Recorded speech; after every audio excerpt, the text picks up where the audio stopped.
अक्लमंद है वो शख्स जो अंजाम सोचकर काम करे। मुसीबत अगर इंसान को दौलतमंद नहीं तो अक्लमंद ज़रूर बना देती है।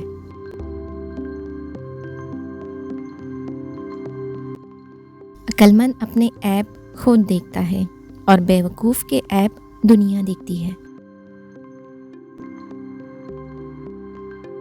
इंसान के लिए वही कुछ है जिसके लिए वो कोशिश करे।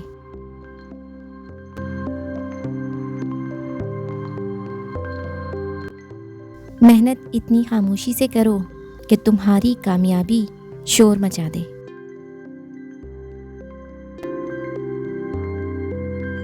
बड़ी मंजिलों के मुसाफिर छोटा दिल नहीं रखते।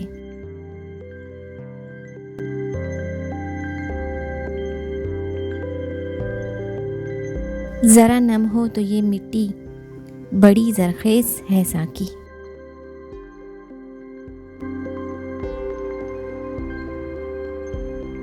जिंदगी रियाजी का सवाल नहीं जिसका जवाब मालूम हो सके।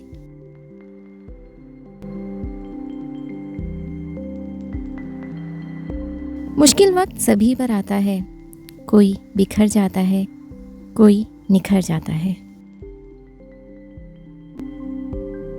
वक्त, एतबार और इज्जत ऐसे परिंदे हैं जो उड़ जाएं तो वापस नहीं आते।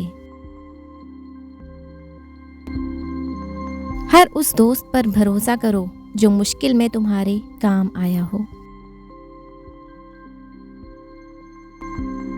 3 रिश्ते 3 वक्तों में पहचाने जाते हैं। औलाद बुढ़ापे में, बीवी गुर्बत में, दोस्त मुसीबत में।